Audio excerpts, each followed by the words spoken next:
The misunderstanding of the number 786. Little Hamza loved visiting his uncle in the village. Every summer, he spent a few weeks there, enjoying the small streets, playing with the local children, and listening to his uncle's stories. But this summer was going to be a bit different. One sunny afternoon, Hamza and his uncle went for a walk to the village cemetery to visit some family graves. As they walked among the tombstones, Hamza noticed something strange. Many of the gravestones had the number 786 engraved on them. Initially, he didn't think much of it, but his curiosity soon took over. "Uncle, why does it say 786 on so many of the gravestones?" Hamza asked. His uncle smiled kindly. "It means Bismillah, dear." Many people believe that the number 786 is a numerical representation of "in the name of God." Hamza nodded, but was still confused. Throughout the rest of the visit, he started noticing the number 786 in other places too, on shop signs, on houses, and even on some of the village's decorative art. When he returned to the city, he decided to ask his father about it.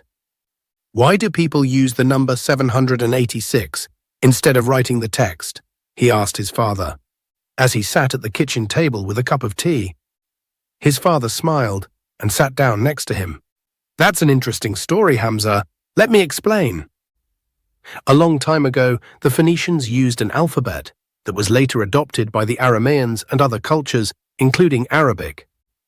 They assigned numerical values to each letter, a system known as Abjad, he explained. He took a piece of paper and drew some letters with their Abjad values. Bismillah consists of these letters. When we add them together, we get 786. But, his father continued, even though these numerical values can give the sum of 786, there is no Islamic evidence supporting the use of this number as a replacement for "in the name of God." It has become a cultural practice, but it has no basis in our religious texts. Hamza thought for a moment and then asked, "How can such a misunderstanding be so widespread?" His father nodded in understanding. Media plays a significant role in fostering such misconceptions. Bollywood movies like Diwar from 1975 and Coolie from 1983 became very popular and have popularized the use of the number 786. These films, among others, have contributed to the spread of this misunderstanding, despite it having no basis in religion. Hamza nodded in understanding. "So next time I see the number 786, I know that it doesn't replace Bismillah, but that it is a cultural practice with no basis in Islam." His father smiled proudly. "Exactly, Hamza.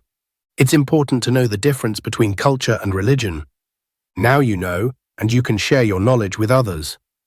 And with that knowledge, Hamza felt a little wiser and even more curious to learn about the many facets of his faith and culture. Important facts. The Phoenicians were an ancient Semitic people who lived in the coastal regions of modern-day Lebanon, Syria, and northern Palestine. They were renowned for their maritime trade and the creation of one of the earliest alphabets, which influenced many later writing systems, including the Greek and Arabic alphabets.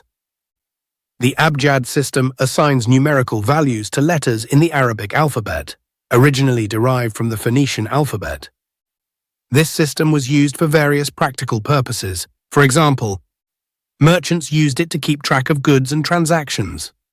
It also allowed them to encrypt information like prices and quantities, so others could not understand their records. It was believed to reveal hidden meanings or connections in religious and mystical texts. The number 786 is often believed to represent "in the name of God."